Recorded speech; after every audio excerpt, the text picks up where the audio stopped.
Okay, so you're going to need an Ed head, and you're going to want to cover him in saran wrap, and you're going to need a pre-carved foam base. So if you'd like to make one that's bigger for somebody that has a really big head, what you're going to do is you're going to add some padding, either with really thin foam or with some material that will build it out a little bit more, and then add another layer of saran wrap over it.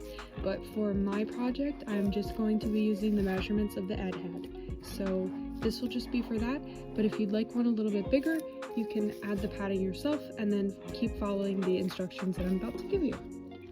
Okay, so for this step, I'm just basically covering the whole head in duct tape over the saran wrap.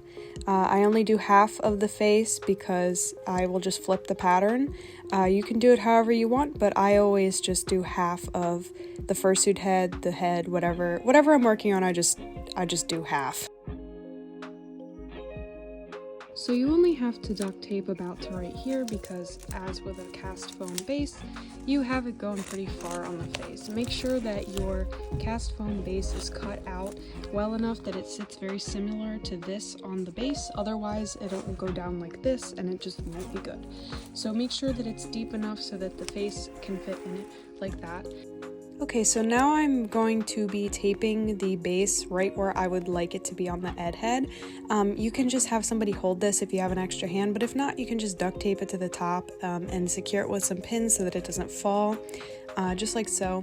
And then what I'm going to do next is I'm going to take a Sharpie. I'm going to have it here in a second. I'm going to take a Sharpie and I'm going to outline the edge of where the edge of the cast base touches the Ed head. So first, actually, I'm going to be doing a straight line all the way down the back to indicate where half splits. Make sure you do that very carefully because you don't want it to be off. So then what I'm doing here is I'm just marking the edge, and that's where I'm going to cut. Make sure it's, give yourself a little bit of extra, because you can always trim off the excess foam, but you can't really add on easily. So that's what I'm doing here.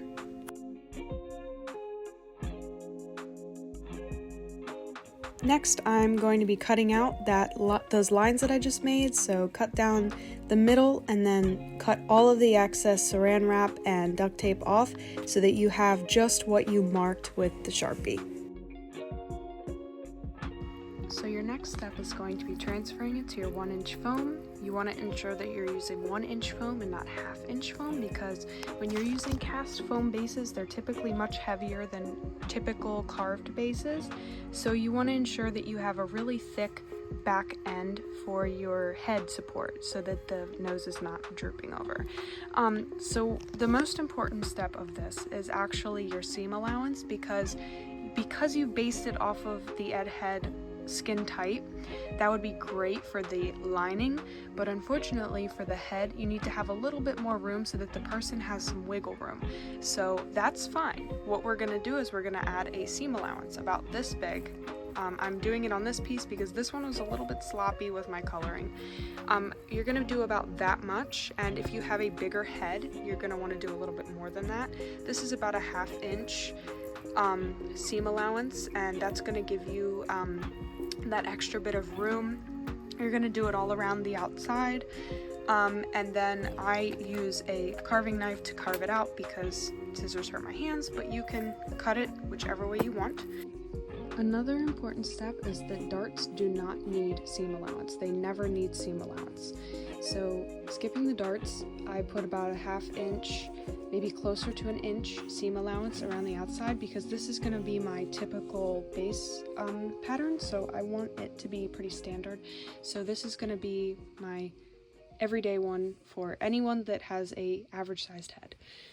So I definitely recommend at least a 1/2 inch. If you want to do 1 inch, that's fine. You can always remove more, and you can always put it on the head to ensure that it's going to fit. You can always check.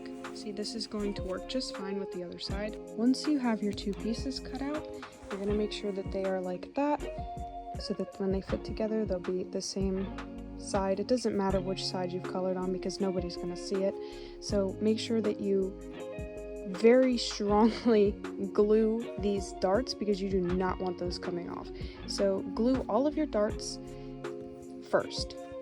So the second to last step is actually fitting these together, but first you need to make sure that it fits before you go through all that work, which you should have done before you did the darts. So I already measured it and it should be good. If you need it bigger, you can always redo it.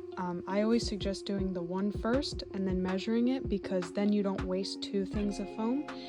But if it's good, then you're good to attach these two, which might take a little bit, and I actually shaved down some of this here so that they would fit together nicely. So just make sure that this is really well glued together. Not like a gluey mess, but make sure that it will be good for when the customer or you slips your head on to that. So the final step is actually attaching it to the head, which is honestly the hardest part of the whole thing, because this cast foam, flexi foam, does not like to stick to anything really, other foam related stuff. So I add little felt anchors to help keep it in place while I'm gluing it. As you can see, that helped a lot. And then when you're done, you can clean it up. Like, I actually had to take off quite a bit in the back, but since it's a pretty basic shape, you can cut it up any way that you like to make sure that it fits. So I actually ended up taking about this much off the bottom and making it so that it's easy to slip on. But basically making this pattern allows you to make a flexible pattern to make basic shapes for your head. So if you wanted to cut all the way up to here, you could totally do that. So it's pretty flexible, and making your own pattern to fit your own foam base is the best way to do it. So I hope this helps somebody, because this is my way of doing it. So, and then from here you can add ears and stuff, because it's 1-inch foam, so it's totally durable. So I hope that helps you. Let me know if you have any questions.